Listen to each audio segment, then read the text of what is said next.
Hi நண்பர்களே, எல்லாரும் எப்படி இருக்கீங்க?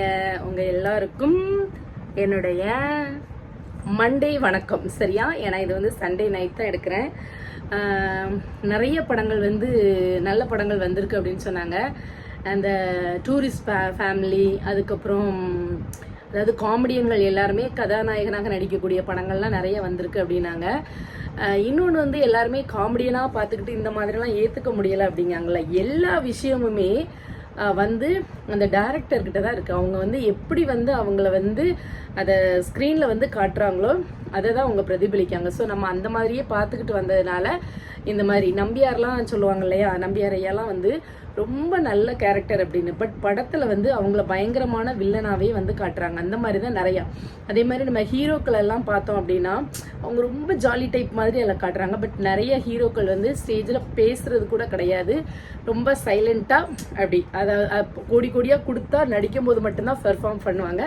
மற்ற இடத்துல வந்து அவங்க வாயே திறக்க மாட்டாங்க. ஸோ எல்லாமே வந்து நம்மளை வந்து மைண்ட் செட்டில் தான், நம்ம மைண்ட் செட்டில் எப்படி இது பண்ணுறோமோ அதுதான். பட் இப்போ ஹீரோவாக நடிக்க சொன்னவங்களா காமெடியான ஒரு படத்தில் நடிங்கன்னா அவங்க கண்டிப்பாக பண்ண மாட்டாங்க.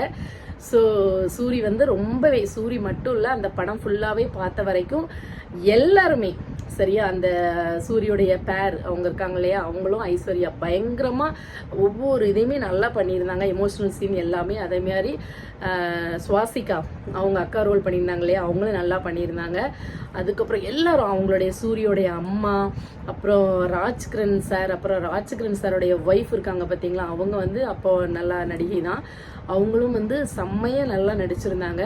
கண்டிப்பாக ஒரு குடும்பம் வந்து பார்க்க வேண்டிய படம். ஆனால் அதில் உள்ள மாதிரியே நம்ம வந்து என்ன பண்ணக்கூடாது, நம்ம வந்து எக்ஸ்பெக்ட் வந்து பண்ணக்கூடாது. சில கருத்துக்கள் வந்து எடுத்துக்கணும். சரியா?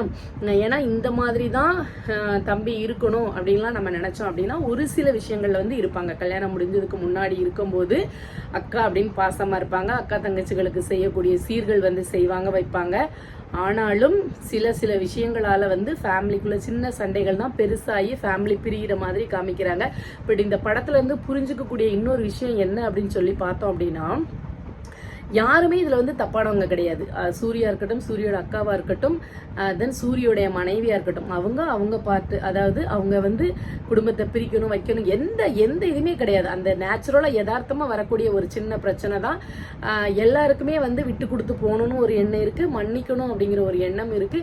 ஸோ அப்படி இருந்ததுனாலதான் இந்த குடும்பம் வந்து ரொம்ப தூரம், ரொம்ப வருஷ காலமா பிரிஞ்சு போகாம அவ்வளோ பெரிய சண்டைகள் வந்தாலும் வந்து அது வந்து என்ன பண்றாங்க அப்படின்னா சுகமா வந்து சேர்றாங்க. அதே மாதிரி கடினமான வார்த்தைகள் அதுகளும் வந்து பயன்படுத்தாத மாதிரி காட்டுறாங்க. ஒரு சில சீன்ஸ்லாம் பயங்கரமா இருந்துச்சு எனக்கு. இதுல வந்து நான் வந்து ஃபர்ஸ்ட் எடுத்த உடனே அழுது சீன் அப்படின்னு சொல்லி பார்த்தீங்க அப்படின்னா அவ்வளோ ஒரு பயங்கரமான ஒரு அழுகை வந்துச்சு. ஏன்னா ஃபர்ஸ்ட் எடுத்த உடனே வந்து குழந்தை இல்லை, அவங்க அக்காளுக்கு வந்து குழந்தை இல்லை அப்படிங்கிறத வந்து சொல்றாங்க. அப்போ அந்த 10 வருஷமா குழந்தை இல்லை அப்படிங்கிற ஃபீலை காமிக்காங்க. அப்போ அவங்களுடைய அந்த வேதனை, அந்த என்ன அப்படின்னா, வேதனை மீன்ஸ் நம்ம ஃபீல் பண்ணுறோம் வைக்க, அது வேற. அந்த டெஸ்ட்டு, அந்த ஃபஸ்ட்டு அந்த பேபி செக் பண்ணோம் இல்லையா, ப்ரெக்னன்சி கார்டில் செக் பண்ணிவிட்டு ஹாஸ்பிட்டல் போகும்போது அங்கே டாக்டர் வந்து செக் பண்ணிவிட்டு தண்ணி அதிகமாக குடிக்காமல் ஸ்கேன் பண்ணுறாங்க. அப்போ அவங்க வந்து அப்படி பேபி எதுவும் இருந்த மாதிரி இல்லையே அப்படின்னு சொல்கிறாங்க. அப்போ அந்த ஹஸ்பண்ட் அண்ட் ஒய்ஃபோடைய ஃபேஸ் ரியாக்ஷன் வந்து நம்மளுக்கு காட்டுறாங்க. அப்போ இன்னொரு டாக்டர் சொல்லுவாங்க, நீங்கள் ஃபுல்லாக பிளாடர் நிறையிற அளவுக்கு தண்ணி குடிச்சிட்டு வாங்க, அதுக்கப்புறம் எடுப்போம் அப்படின்னு சொல்லிட்டு. இதை வந்து நான் உங்களுக்கு டக்குன்னு வந்து ஒரு வார்த்தையில் சொல்லி முடிச்சிட்டேன். ஏன்னா அப்படியே வந்து ஃபுல் ஸ்டோரியை சொல்லக்கூடாது இல்லையா. அதனால் இது வந்து எனக்கு எப்படி என்னுடைய வாழ்க்கையில் கனெக்ட் ஆச்சு அப்படின்னா, எனக்கு வந்து 2 வருஷம் தான் குழந்தை இல்லாமல் இருந்துச்சு. எனக்கு 1999 வந்து எனக்கு கல்யாணம் ஆச்சு. என் பையன் பிறந்தது 2002 வந்து எனக்கு பிறந்தான். சரியா? 2002. அப்போது அந்த 2 வருஷங்கள் பட்ட பாடு அதில் வந்து இதுலேயும் அந்த லேடி வந்து சொல்லுவா, என்னெல்லாம் சொல்லி இது பண்ணுறாங்க, பிள்ளைலாதவா, மலடி, அந்த மாதிரி இந்த நிறைய பேர் சொல்கிறாங்க அப்படின்னு சொல்லிட்டு அவள் ஒரு சபையில் இருக்கிறதுக்கு வந்து அவ்வளோ ஃபீல் பண்ணுவாள். என்னையும் வந்து நான் கொஞ்சம் உடல் பருமனாக இருந்ததுனால இந்த அளவுக்கு இல்லை, கொஞ்சம் வந்து இருக்கிற கொஞ்சம் உடம்பு இருந்துச்சு. அப்போ கொழுப்படைச்சிருக்கும் பொண்டாட்டிக்கு, அதனால தான் வந்து குழந்தை இல்லை அப்படின்னு சொல்லிட்டு நம்ம வீட்டிலையே, உள் வீட்டுக்குள்ளேயே, மாமா மாமியார் வீட்டிலையே அவ்வளோக்குள்ள ஒரு பேர், கண்டிப்பாக உன் பொண்டாட்டிக்கு குழந்தை பிறக்காது அந்த மாதிரி. அப்போ ஒரு நாளும் வந்து அந்த மாதவிடாய் வர டைமில் வந்துருமோ வந்துருமோ, இந்த மாதம் வந்துருமோ இந்த மாதம் வந்துருமோன்னு அந்த கண் கலங்குற ஃபீல் இருக்குது பார்த்தீங்களா, அதை வந்து அதை அனுபவிச்சவங்களால் மட்டும்தான் அதை வந்து உணர முடியும். அதுக்கப்புறம் நின்ன பிறகும் நம்ம வந்து அந்த டெஸ்ட் பண்ணி ஹாஸ்பிட்டலில் ட்ரீட்மெண்ட்டுக்கு போகும்போதும் சேஃபாக அடுத்த மாதம் எதுவும் ஆயிரக்கூடாது, ஆயிரம் அந்த மாதிரி தான், ஆயிரக்கூடாதுன்னு தான் மனசுக்குள்ளே இருக்கும். ஆனால் நம்மளுக்கு அந்த ஒரு பயம் இருந்துக்கிட்டே இருக்கும். ஒவ்வொரு 7-8 மாதங்கள் இப்படி கடந்த பிறகு தான் வளகாப்பு போடுற சமயம் வரைக்கும் அவ்வளோ ஒரு பயம் அந்த டைமில், அந்த நேரத்தில் வந்து அப்படி இருந்துச்சு.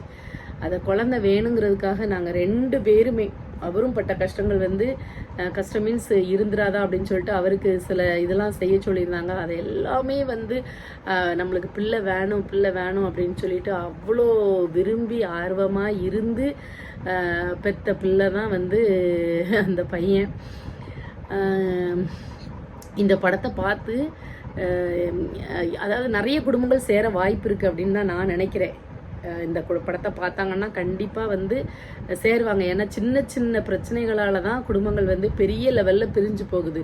ஆனால் இதில் வந்து மறுபடியும் ஒருத்தருக்கு ஒருத்தர் விட்டு கொடுத்தா சேரலாம் அப்படிங்கிற மாதிரி அழகாக காட்டியிருக்காங்க. பிரிஞ்சு போகாமல் சேர்றாங்க. இந்த மாதிரி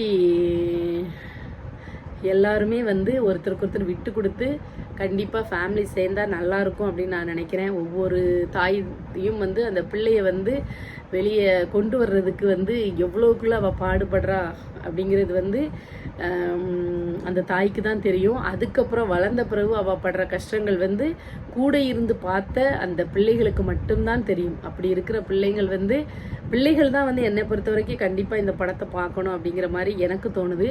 ஏன்னா ஒரு 2-3 பிரிவாக ஒரு வயசான தம்பதிகளுடைய ஜோடியையும் காட்டியிருக்காங்க.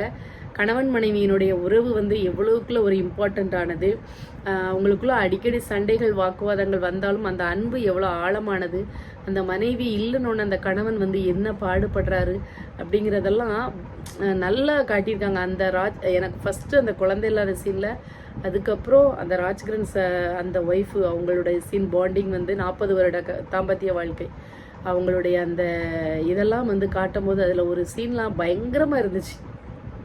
அப்படியே வந்து என்னால் அடக்கவே முடியலை அழுகை. அந்த அளவுக்கு எனக்கு தாரையாக கண்ணீர் அப்படி வந்துச்சு. ஸோ எல்லாரும் சொல்கிறோம் நம்மளுக்கு ஒன்றும் தன்மானம் வேணும், நம்மளுக்கு செல்ஃப் ரெஸ்பெக்ட் வேணும் அப்படின்னு வந்து சொல்கிறோம். சில வார்த்தைகள் வந்து நம்மளுக்கு ஒரு சொல் வெல்லும் ஒரு சொல் கொல்லும் அப்படிங்கிற மாதிரி நம்மளுக்கு வந்து தாங்க முடியலை. ஆனால் உறவு வேணும் அப்படின்னா சில விஷயங்களை வந்து நம்ம எல்லாருமே வந்து பண்ணி தான் ஆக வேண்டி இருக்குது. பண்ணி மீன்ஸ் என்னன்னா ஓகே, அதில் வந்து நல்ல அழகான முறையில் வந்து அந்த விஷயங்கள் வந்து அவங்க சேர்றது வந்து இருக்கும். அதுதான் அதுக்காக ஒருத்தவங்களுடைய ஃப்ரீடமையோ ஒருத்தவங்களுடைய செயல்பாடுகளையோ நம்ம வந்து என்ன பண்ண சொல்லலை, இது பண்ண சொல்லலை. சரியா? ஓகே, ரைட், ஃபைன், இந்த மாதிரி நம்ம இவ்வளோக்குள்ளே இருந்தோம், இப்போ நம்ம குடும்பம் இப்படி இருக்குது. ரொம்ப ஒரு மாதிரி பேசுகிறோம். நான் எனக்கே அந்த படத்தை பார்த்துட்டு வந்து டோட்டலாக அப்செட் ஆகி போய் இருக்கேன் பார்த்துக்கோங்க. எனக்கு அப்படியே ரொம்ப என்னுடைய வாழ்க்கை நிலைக்கு கொண்டு போயிட்டு, அதுக்கப்புறம் அந்த மாமன், அதுக்கு வரேன். அந்த மாமன் வந்து அந்த குழந்தைகிட்ட இருக்கிற பாசம். சரியா? எனக்கு வந்து எனக்கு கல்யாணம் முடியும் போது எனக்கே 19 வயசில் தான் கல்யாணம். என்னுடைய தம்பிகள் 2 பேருமே வந்து, ஒரு தம்பி 2 வயசு இளையவன், இன்னொரு தம்பி 5 வயசு இளையவன். அப்படிங்கும்போது ஹாஸ்பிட்டல்லையும் 4 நாள் இருந்திருக்கேன், ஃபுல்லாக கிடந்தானுங்க. அதுக்கப்புறம் வீட்டுக்கு வந்த பிறகுமே வந்து பகல் நேரத்தில் என்னை தூங்க வைக்கும்போது இப்படி கையில் இப்படி ஏந்திக்கிட்டே தான் இந்த மாதிரி கையில் வச்சு வச்சு வச்சு வச்சு வச்சு வச்சு வச்சு இப்படியே ஆட்டுவானுங்க. அப்படியே அதை நினச்சி பார்த்தேன். ஆனால் இன்னைக்கு வந்து இல்லை. அப்படி இன்னைக்கு வந்து அதில் வந்து ஒரு ஸ்பாட்டில் இருக்குது, அக்காவுடைய கண்ணில் வந்து கண்ணீர் வந்தால் அதை துடிச்சு தம்பி வந்து தாங்க மாட்டான் அப்படிங்கிற மாதிரி ஒரு லைன் வரும். பட் இன்னைக்கு நான் என்னுடைய வாழ்க்கையோட கனெக்ட் பண்ணி பார்க்குறேன். இத்தனை வருஷமாக இருந்த ஒரு உறவு, ஒரு பாண்டிங், அதுக்குன்னு அந்த படத்தில் காட்டுற மாதிரிலாம் எல்லாருடைய லைஃப்லையும் இருக்கும் அப்படின்னு நினைக்காதீங்க. அக்கா அந்த ஒரு இது இருக்கும். அவங்களுக்குன்னு ஒரு குடும்பம் வந்த பிறகு டோட்டலாக வந்து நிறையவே விஷயங்கள் வந்து சேஞ்சஸ் ஆகும். ஏன்னா நம்மளும் அதை வந்து இது பண்ணணும். நம்மளும் வந்து அவங்களுக்கும் ஒய்ஃப் இருக்குது, அவங்களுக்கும் பிள்ளைங்க இருக்குது, அவங்களுக்கும் நிறைய ஃப்ரீ இது வேணும் அப்படின்னு சொல்லிட்டு நம்மளாம் நினைக்கணும். நான் அதை சொல்ல வரல. பட் வந்து இன்னைக்கு அந்த ஒரு உறவே இல்லை அப்படிங்கிற மாதிரி நம்ம ஒரு சில விஷயங்களால் நடந்துட்டே அப்படின்னு அதை நினைக்கும் போது எனக்கு ஃபுல்லாகவே தலைவலியே வந்துட்டு. அந்த படம் வந்து பார்க்க போகணும் அப்படின்னே தான் நான் போனேன். ஆனால் எல்லாமே ஃபுல்லாக அப்படியே என் லைஃபோடையே எனக்கு கனெக்ட் ஆகிற மாதிரியே இருந்து பயங்கர தலைவலியை கொண்டு வந்துட்டு. ஸோ எல்லார்ட்டையும் கேட்டுக்கிறக்கூடிய ஒரே விஷயந்தான், எல்லாரும் ஒருத்தருக்கு ஒருத்தர் இறங்கி விட்டு கொடுத்து. இந்த பிரியமானவளை விஜய் படம் முன்னாடி வந்துச்சு அப்படின்னாங்க, அதில் வந்து நிறையா ஹஸ்பண்ட் அண்ட் ஒய்ஃப் பிரிஞ்சிருந்தவங்கலாம் சேர்ந்தாங்க அப்படின்னு சொல்லிட்டு அந்த டைமில் வந்து நான் கேள்விப்பட்டேன். அதே மாதிரி இந்த படத்தை பார்த்தும் பிரிந்திருந்த குடும்பங்கள் சேரும் அப்படிங்கிற மாதிரியான நம்பிக்கை எனக்கு இருக்குது. பார்க்கலாம்.